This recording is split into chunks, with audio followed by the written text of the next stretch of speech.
Hello everybody, and welcome back to another episode of Deep Thoughts.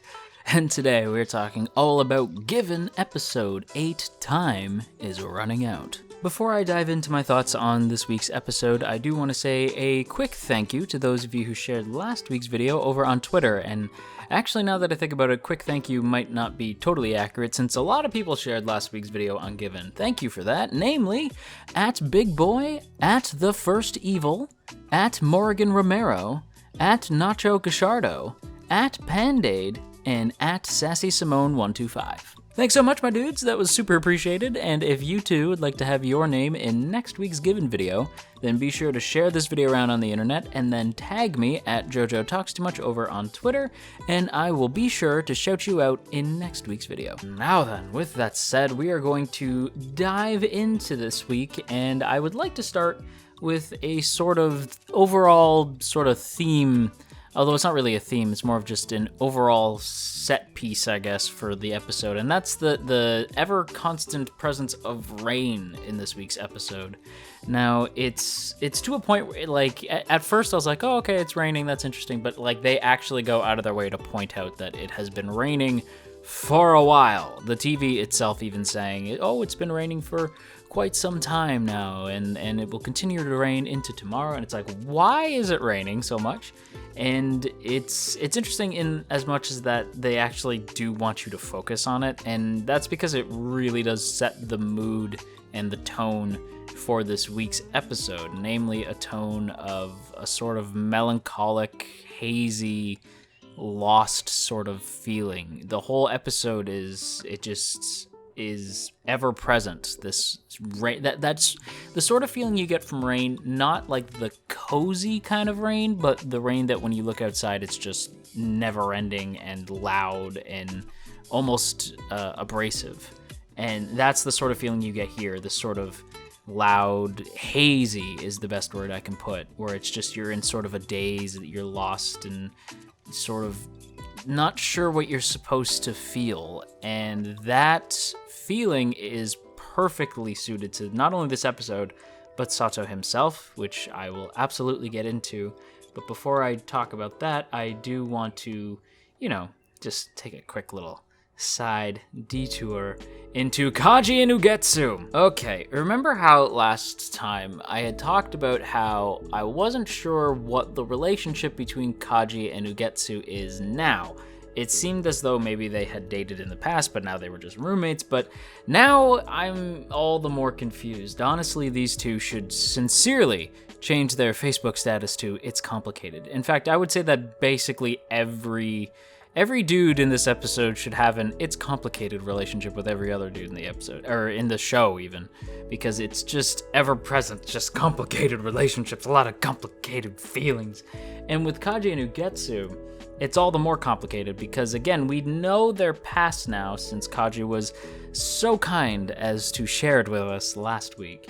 And here it is noticeably close. They are close, but at the same time, it's also noticeably distant.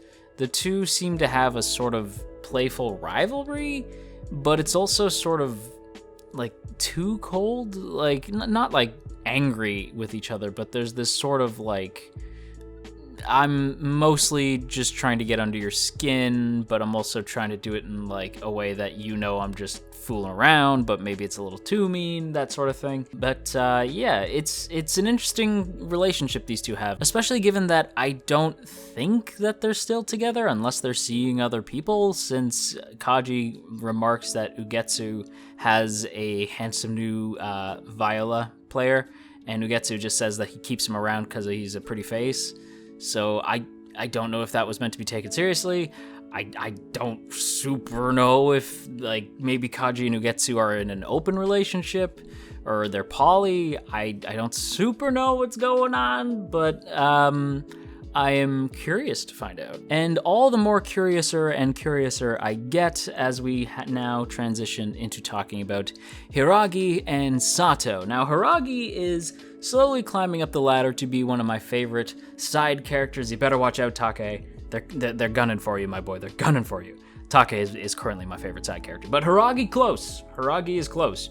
And his relationship with Sato in this episode kinda broke my heart. And by kinda, I mean it did. In the sense that they also have a complicated relationship. Very complex. While I don't think that there's any sort of like romantic feelings between these two, it's more of just a childhood bond that broke down over time, and especially given Yuki's death, it really drove a wedge between these two, one that they haven't really recovered from and are apparently trying to, as we get the voiceover from Haragi basically saying that all he wants is forgiveness, specifically from Sato. And I do hope that we get that before the show's over. We don't have many episodes left. So I would like to see Haragi get that forgiveness because he deserves it. He's trying his best, Sato. He's trying.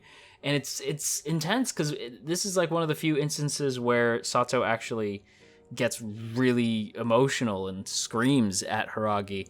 And then we get a flashback and we see that maybe Haragi...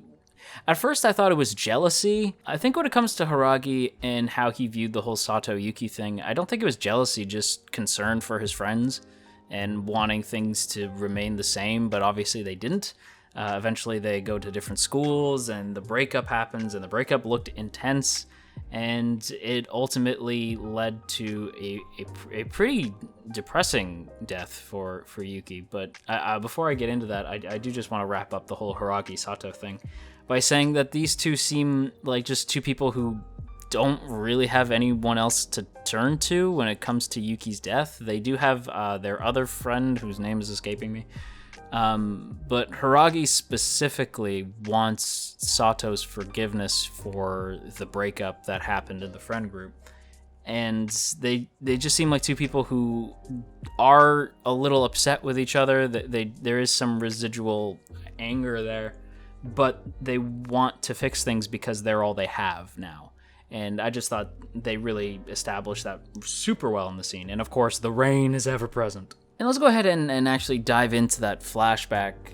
We do actually get probably the best look at Yuki we have gotten in the entire show.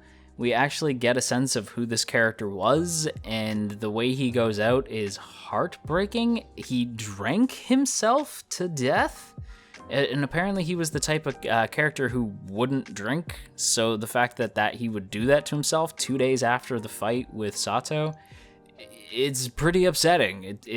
And of course that would make Sato, think that he was responsible in some way. They even describe it as a petty argument that we don't even remember what the cause of it was. And then the next, within a week, he's gone.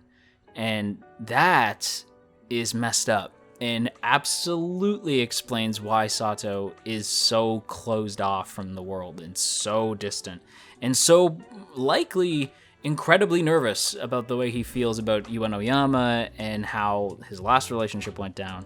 He doesn't want that to happen again. And it's genuinely really heartbreaking. The more I think about it, the more I'm just getting more and more sad. And it's about time too. It's about time we learned Yuki's history with Sato, and that they actually were in a relationship, concrete. Yes, these two were dating. It's heavy stuff. It was heavy stuff, and it only gets all the heavier when we get the sort of the pieced on bit of the flashback that Haragi was not aware of, and that Sato's dad hit him when he would talk, which also explains why Sato is quiet. I need a little bit more information on that, because that was really messed up to just drop in our lap, be like, so this is a thing, and then they just move on. I'm like, I would like to know more than just that. Oh, okay, I guess we gotta go hang out with the band now. Okay, holy crap. That needs a little bit more time on screen so that I can understand what was going on. But yeah, as if I didn't feel bad enough for my boy Sato. Turns out his dad was a real piece of work, and screw that guy. Anyway, I gotta wrap up my thoughts quickly. Last thing I think I need to mention is that we get the name of the band. I was right. The band's name is The Seasons, so that's kind of interesting. I am bummed that we didn't get to see Sato sing, but that's for plot reasons, and I can't really blame them, especially after the conversation between Hiragi and Sato that happened prior to the scene. It does make sense as to why Sato wouldn't quite be ready to sing yet. And then the guitar string snaps, and that is absolutely a metaphor. And I don't know what's going to happen next week. I am horribly scared because I don't want the show to end without the band singing the song. I don't think that's going to happen. I'm hoping for a happy ending where the band, they play the song and everybody's all happy, hunky-dory. It's going to happen earlier than I thought. At least I think so. Maybe. Possibly. I don't know. My best guess for next week is that it's gonna be like the song is gonna be sung at the end, so the concert happens at the end, or and this is this would at least coincide with my theory from last week, is that we'll get the song at episode 10, so episode 9 will just be convincing Sato that it's all gonna be okay. You can sing your heart out for Yuki, for Uenoyama, for the band, and for us at home, because I want to hear the song. Y'all have been hyping it up for episodes upon episodes. Let me hear the song. I'm excited, but I'm also in this mode where I don't want the show to end because I've been enjoying it so much. And unfortunately, the show is only getting 11 episodes, so next week would be episode 9, meaning we've only got 3 episodes left after this week. So it's coming to an end too soon, and I guess I could say that about the summer season as a whole. The anime season, not the season of weather. I am much more an autumn guy, so autumn weather I'm looking forward to. The end of the summer season of anime, not so much. I've been really enjoying the summer season, so I don't really want it to end in particular given. So, I don't know. Bittersweet feelings. I am hopeful that next week, I'm hoping I'm right, because I do want them to save the song for episode 10, and then have a sort of wrap up for episode 11. I don't know. I don't know what I want. I don't know what I want. I just know that this show is gonna give me what I want, even though I don't know what it is, because it's been doing that for 8 friggin' episodes now. Now, I am going to wrap up today's video here, but I do have to quickly let you all know that I have changed the rating system. So it went from an academic rating system, such as B-, A+, to more of just a traditional ranking system, a la Every Fighting Game Ever, or something like Devil May Cry, with a S rank at the tippity top and a D rank at the bottomest of bottoms. That said, I am going to give this week's rating a grade of A. It was friggin' phenomenal. I loved just about every second of it, even when my heart was breaking. But before I let you all go, I do, as always, have to give a big shout out to the good folks over on Patreon, namely those in the Earl Grey tier: Calvin Atkinson, Crowbar of Irony, Dominic, Urza, No For Nothing, Maria Teresa, Mirth Mouser, Nye,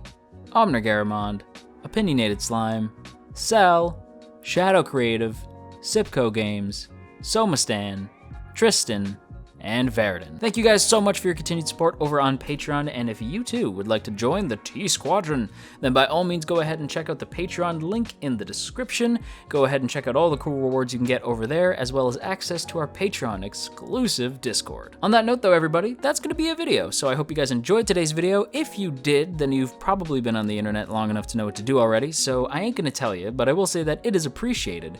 And if you're feeling stressed out today, you go have yourself a warm cup of tea, and I will talk to you all again real soon.